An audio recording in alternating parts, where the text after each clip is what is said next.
Ok, entonces, pues el curso comienza desde una perspectiva muchísimo más grande. Partimos de lo grande para llegar a lo pequeño, que para dar al final la respuesta de qué es un microcontrolador. Entonces, bueno, aquí nada más, pues todo mundo hasta la actualidad hemos utilizado ya una computadora, laptop, ya inclusive podemos agregar cosas como cualquier teléfono inteligente, tablets, muchas cosas, pantallas también utilizan este tipo de sistemas, inclusive los electrodomésticos más novedosos también inclusive ya tienen microcontroladores, pero bueno, lavadoras, refrigeradores actuales, bueno, el punto es que todo el mundo hemos utilizado microcontroladores sin saberlo. Entonces, pues vamos a irnos a una de las cosas que son más tangibles, al menos para ustedes como ingenieros mecatrónicos, que al menos han tocado una computadora. Y algunos saben que pues pueden armarlas, aunque se supone que con la nueva ley eso ya no va a ser tan factible, pero bueno.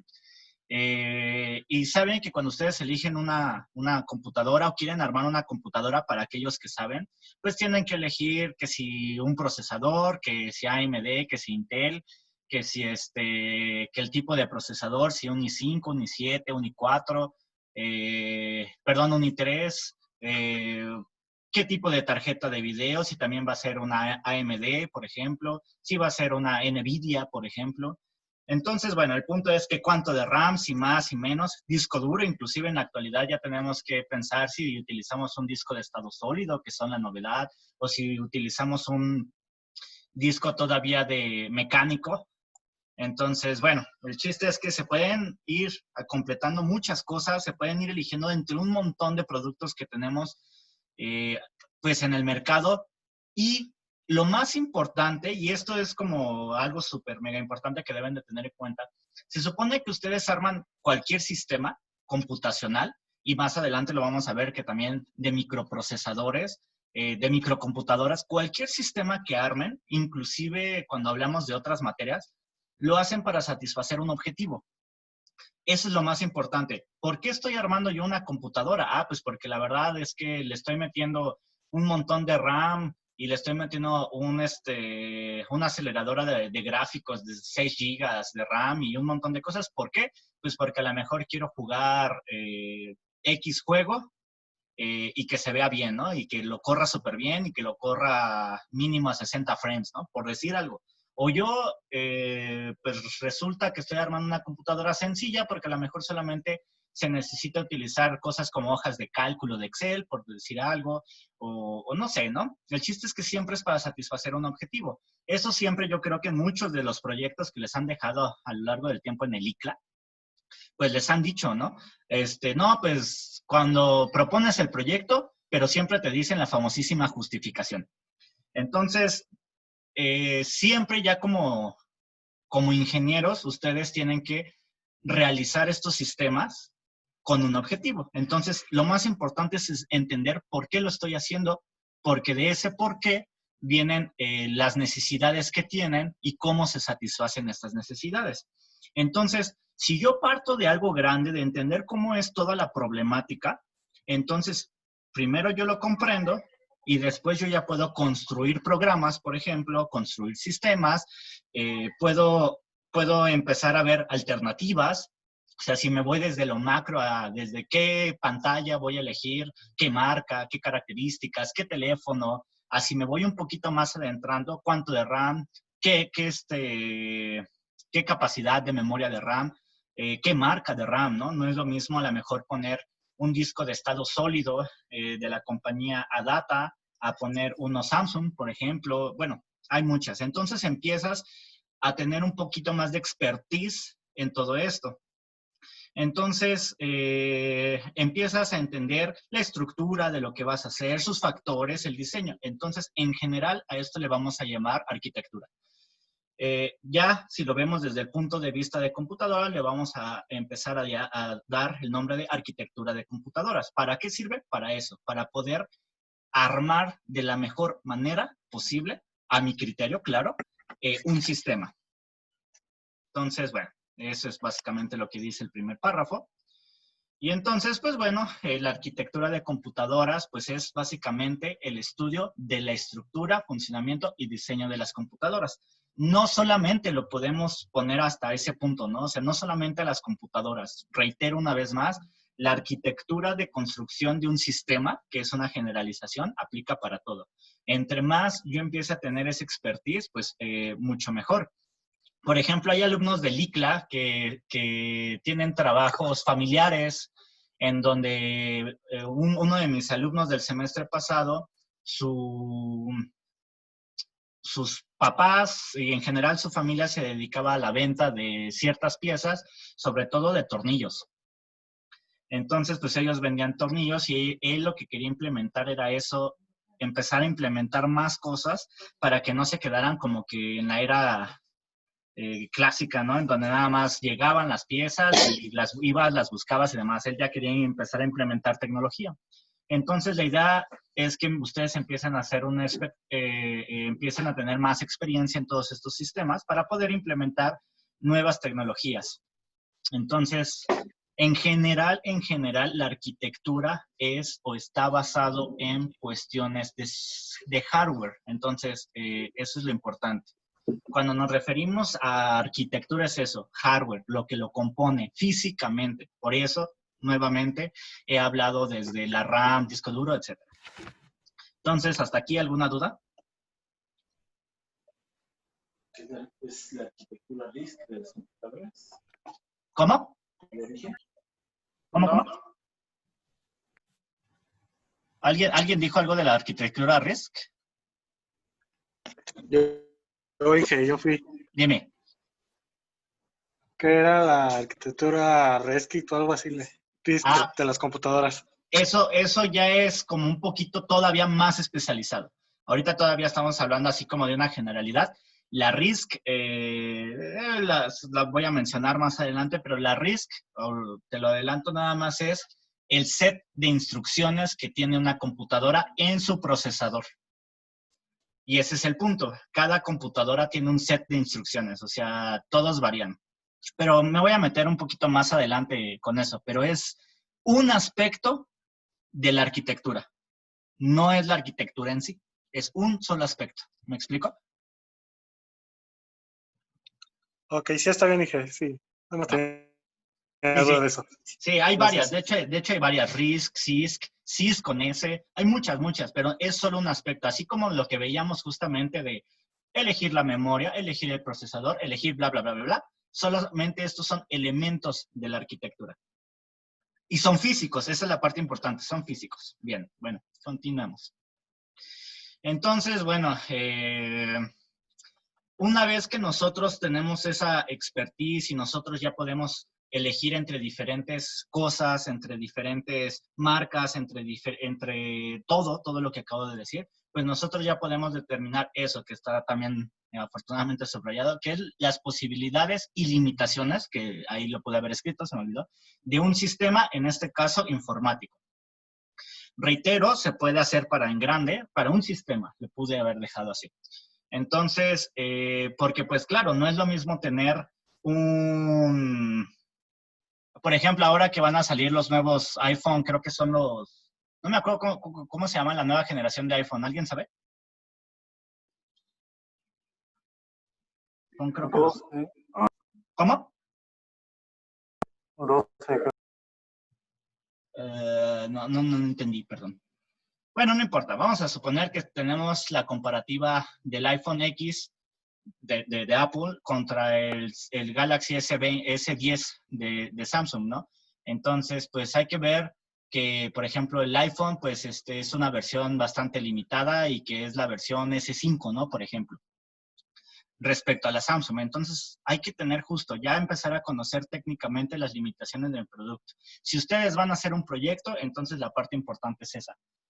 ¿Qué limitaciones tiene? Por ejemplo, otro proyecto que propusieron el semestre pasado mis alumnos era algo que se ve que es muy común, pero tratar de automatizar el llenado de agua de una pequeña purificadora de agua. Una pequeñita de esas que luego hay muchas dentro de las colonias, purificadoras de agua. No sé, para los que ya hayan comprado alguna vez ahí, pues saben que el señor agarra, les toma su garrafón, lo lava, lo limpia con cosas a alta presión y una vez que ya está limpio, lo empieza a llenar, abre él manualmente la palanquita y entonces hasta que se llena, él la cierra, él pone todo, ¿no? Él pone nuevamente las etiquetas, pistola de calor y se los entrega, a grosso modo. Entonces, en general, si hablamos de este señor como un sistema, pues el problema es que todo su sistema está basado en la fuerza física, ¿no? Entonces, estos alumnos lo que querían hacer es tratar de automatizar en la medida de lo posible eso. Pero lo mismo es, ¿cuál es la posibilidad de su sistema, no? ¿Hasta qué punto puede llegar? ¿Puede llenar todos los tanques de todos los tamaños, solo de un tamaño? ¿A qué velocidad? Etcétera, ¿no? O sea, entonces eso es lo que hay que empezar a ver en general de cualquier sistema, ¿no? Aquí, reitero, lo pongo para sistemas informáticos, pero para cualquier sistema.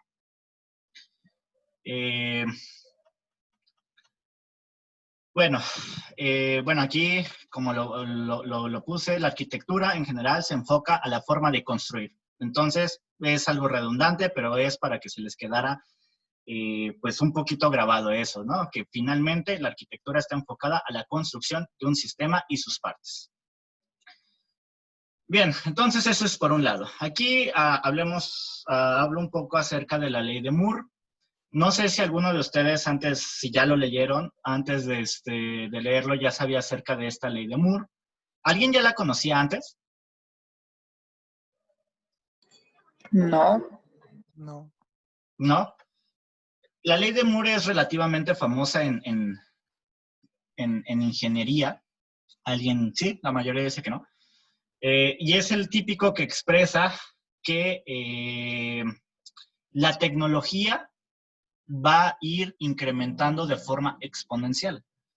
Entonces, por ejemplo, aquí dice que las velocidades de un procesador o la potencia de procesamiento general, voy a borrar esto, lo voy a borrar.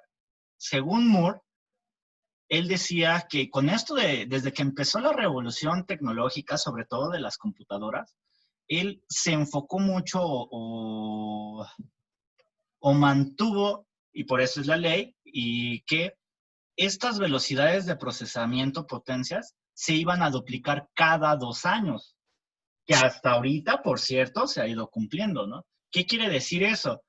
Quiere decir que si ustedes comparan un procesador que sale este año, vamos a hablar, por ejemplo, de un procesador, no sé si ustedes ya hayan oído del Intel i10 y del Intel i12, que son los de nueva generación de este año que va a sacar Intel, así súper poderosos para competirle contra AMD. Esos procesadores se llevan de calle a un i7, por ejemplo, pero de calle se los llevan. Entonces, o también están los Ryzen, sí, ahí Rodrigo Muñoz comentan, también están los Ryzen. También justamente pues son competencia directa y pues los Ryzen también, ¿no? O sea, sacaron su versión competidora y ¡fum!, ¿no? O sea, el punto es que si ustedes comparan procesadores de una computadora, comúnmente lo primero que hace la compañía es comparar la eficiencia, potencia y demás que tiene tu procesador actual con el de la generación pasada o el inmediato atrás de él. Y te dice, ¿sabes qué? Este procesador tiene un 40% más de eficiencia, un 50, un 60, 20, etcétera, lo que sea. Inclusive si hablamos, por ejemplo, de los procesadores de teléfonos inteligentes, como por ejemplo el de Samsung. Samsung maneja aquí en Estados Unidos un procesador muy bonito, que son la serie Snapdragon, que son ahorita los reyes del procesamiento, los Snapdragon. Y entonces el Snapdragon, que es la versión que va a poner para el Note 20, si mal no recuerdo, te dice, la primera comparativa nuevamente, mi procesador es 20 o 30% más eficiente, más potente respecto a la versión del Galaxy S20, que acaba de salir, ¿no? Que acaba de salir en febrero. Entonces Moore nos dice eso, o sea, la revolución tecnológica es tan rápida, tan de volada, que al menos cada 2 años esta potencia esta potencia de procesamiento se va a duplicar. Y entonces eso nos lleva a que el procesamiento informático, los circuitos, todo el desarrollo, pues empiecen a pues tener grandes diferencias, ¿no? O sea, no es lo mismo un teléfono de ahorita a regresarnos a un teléfono de hace 10 años, ¿no? Nosotros lo vemos como 10 generaciones atrás, y si lo vemos linealmente, pues son 10 años atrás. Parecería que no es tanto, pero según la ley de Moore sí es un montón, porque es algo exponencial. Quiere decir que tenemos diferencias grandes exponencialmente. Entonces, eso es lo de la ley de Moore. Entonces, aquí tenemos un comparativo. En esta gráfica podemos ver que en 1950, alrededor de 1950, acá, ¿cómo era una de las primeras computadoras, no? ¿Cuánto medía? O sea, según esto, dentro de las primeras computadoras, medían 10 a la 12 milímetros cúbicos. Entonces, medían un montón, o sea, eran gigantes. El típico que te decían es que las primeras computadoras que tenían la memoria de una calculadora medían el tamaño de un cuarto entero, ¿no? Y esto fue cierto. Después empezaron a esta tecnología, según la ley de Moore, empezó a hacerse más potente aproximadamente cada 2 años, de tal manera que para 1970 estamos hablando de que tenemos alrededor de 10, le voy a dejar a la 8 milímetros cúbicos, ¿no? Y entonces estamos hablando que en 20 años los órdenes de magnitud son un montón, 9, 10, 11, son 3 órdenes de magnitud. Órdenes, o sea, ya ni siquiera es el doble, el triple, ya son órdenes de magnitud, ¿no? O sea, quiere decir que estamos hablando de 3 órdenes de magnitud, entonces, pues, miles de veces muchísimo más poderoso, ¿no? O sea, miles. Entonces, eso es la ley de Moore en general. Pues ya para 1980 estamos viendo ya un avance que empezamos a ver la computadora personal.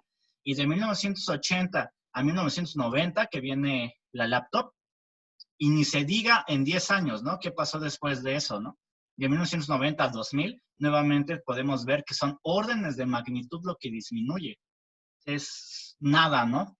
Y pues bueno, en la actualidad, pues todavía yo creo que muchos de ustedes recuerdan que Intel, que es de los más famosos, el Intel, empezó con el Intel Pentium 4, uno de sus más poderosos, ¿no? Y ese, el Intel Pentium 4, más o menos era famosísimo hace 20 años.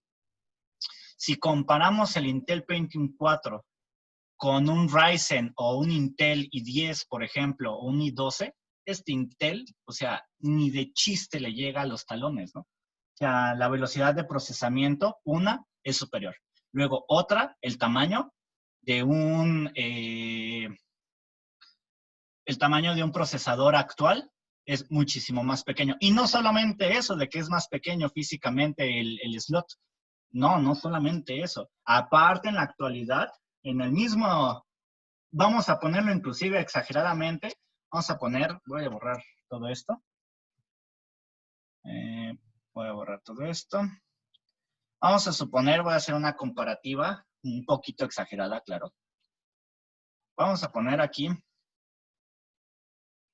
un slot y un slot que más o menos tienen el tamaño de lo que nosotros veríamos físicamente de un microprocesador. Más o menos tienen ese tamaño, quizá un poco más pequeños. Dependiendo, no, de hecho son bastante más pequeños. Pero bueno, vamos a suponer este tamaño.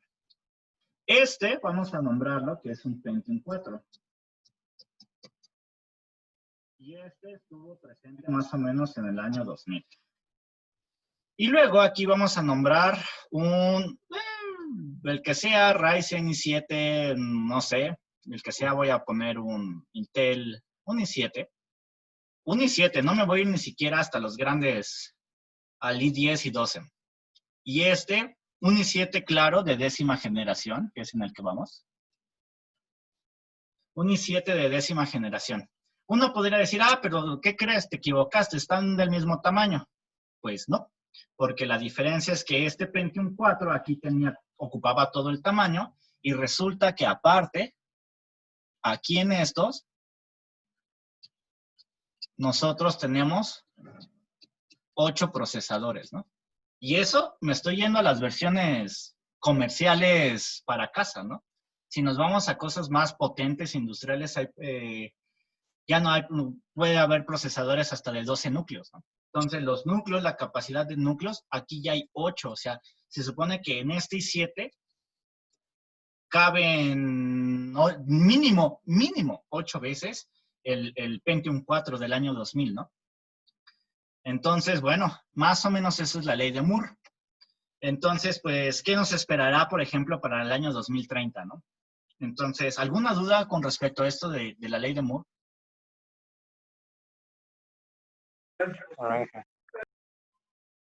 ¿Todo claro? Bien.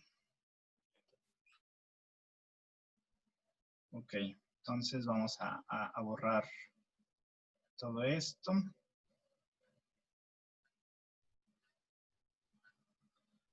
Ok, entonces, bueno, eso es con respecto a, ya definimos en general qué es una arquitectura de un sistema que se basa en su construcción física. Después introducimos esto que es la ley de Moore, que son los pasos agigantados a los que la tecnología va avanzando. Y bueno, lo siguiente es, pues, todo mundo, reitero, creo, ha manejado una computadora sencilla, al menos. Y bueno, ¿no? Nosotros la conocemos y sabemos que podemos ejecutarle programas, que podemos ejecutar software en general, ¿no? Sin embargo, si nos vamos un poquito más a inmiscuirnos más adentro, podemos decir que una computadora primero está separado por dos partes. El hardware, esto lo voy a poner acá. Acá está. Por un lado tenemos aquí el soporte físico, que es de lo que hemos hablado, que es el hardware, y también se compone por el software, que es la parte intangible, ¿no? O programa. Entonces, un computador actual, pues, a través de la conjunción de estas dos partes, pues, realiza un montón de funciones, ¿no? Y actualmente bastante complejas. A través de una serie de programas o softwares que son los que dictaminan el comportamiento de la computadora. ¿Y cómo lo realizan? Pues a través del hardware. Entonces, bueno, pues esa es una definición, pues, más o menos básica de lo que es una computadora actual. Y bien, entonces, bueno, dentro de los tipos de arquitectura que hay en una computadora, pues hay dos súper famosos. Recuerden, reitero nuevamente, el tipo de arquitectura es cómo estamos nosotros construyendo el sistema. Inclusive desde la distribución física de los componentes. Por ejemplo, si alguno de ustedes ha construido computadoras, sabrá que hay diferentes tipos de buses de datos, ¿no? O vamos a llamarlos de una forma más simple, tipos de conexiones. O sea, no es lo mismo de hablar de una conexión SATA a una PCI Express, ¿no? Para aquellos que ya han construido, pero el punto es que son tipos de conexiones diferentes, entonces hay que considerar todo eso muy bien. No es lo mismo un slot de una memoria RAM. Slot, para aquellos, si hay alguien que no sabe qué es un slot, pues nada más es donde insertan el componente, en este caso en una motherboard, una placa madre de una computadora. No es lo mismo un slot de una RAM para una PC grande a una slot que es más pequeño para una laptop. No es nada lo mismo, ¿no? Entonces, uno es más grande, otro es más pequeño, y bueno. Entonces, todas esas distribuciones físicas, tamaños, cómo lo pongo, cómo lo conecto, hacen que surjan diferentes tipos de arquitecturas. Entre las más famosas, pues vamos a tener la arquitectura von Neumann y la arquitectura Harvard. Entonces vamos a ver cada una de estas, a ver qué son. Entonces la arquitectura von Neumann, déjenme borrar esto. La arquitectura von Neumann es un modelo conceptual que básicamente lo que nos dice es cómo conectar o cómo conecta el procesador. ¿Cómo se conecta el procesador con las memorias de datos? Entonces, esto es súper importante. Hay formas de conexión que nos dan ventajas y desventajas. Según la arquitectura von Neumann, nos dice que nosotros tenemos un procesador, en español, UCP, en inglés CPU, Unidad Central de Procesamiento. Nos dice, bueno, ustedes tienen su CPU, un procesador. Procesador que según lo que vimos allá arriba, básicamente el procesador es quien ejecuta instrucciones. Es típico que comparan el CPU con el cerebro humano, ¿no? Es una de las comparaciones típicas que se puede ver y pues más o menos el CPU pues esa es su función, ejecuta todas las instrucciones y por tanto le dice qué hacer a quién. Pero yo pondría que la conjunción verdadera es ambos dos, memoria y CPU, porque sin la memoria el CPU no hace ni más. Entonces, la memoria es súper importante porque es el que va a contener las instrucciones, el programa. Pero bueno, eso todavía nos vamos a meter tantito más adelante. Pero bueno, ¿qué nos dice esto? Nos dice, bueno, tú tienes dos tipos de memoria. Una memoria que es lo que vamos a llamarle, vamos a tener por un lado una memoria de instrucciones y otra de datos. ¿Qué quiere decir esto? Las de instrucciones son todas aquellas, la memoria de instrucciones que contiene pura programación, puro programa, no más. O sea, si ustedes regresamos a programar C, tiene su código puro, nada más. Y la de datos, recuerdan que les decían en C, que ustedes pueden definir una variable int, por ejemplo, de tipo entero, o float, y vamos a llamarla aquí A y aquí B. Y entonces, ¿qué les decían? Estas dos se almacenan en memoria, tienen un lugar en la memoria. Pero el punto es que en una computadora las memorias de este estilo están separadas. ¿Qué quiere decir eso? Yo tengo, alguien habla por aquí. Yo tengo la memoria donde vienen puras instrucciones. Se lo voy a poner. Puras, no más. Y si en esas instrucciones me dice que yo tengo que crear una variable, A, B, lo que sea, estas datos, variables de datos, no se crean aquí, jamás. Nos dicen que vamos a tener otra memoria en donde se almacenan. Entonces tenemos dos memorias y eso es la de instrucciones y aquí tenemos la de datos. Entonces siempre, siempre, siempre en los sistemas básicos, mínimos, de cualquier tipo de procesamiento, tenemos dos tipos de memorias. Recuérdenlo muy bien, la de datos y la de instrucciones. Súper importante porque vamos a lidiar mucho de eso con los microcontroladores. Entonces, nos dicen que hay dos. Ahora el punto es cómo están acomodadas. Von Neumann me dice, ¿sabes qué? Empálmalas. Quiere decir que el mismo bus que utilizas, es decir, la estructura física de comunicación entre la CPU y cualquiera de las memorias, reutilízala. Esa es la parte importante. Entonces te dice que si la viéramos físicamente, veríamos algo de este estilo. Voy a borrar esto.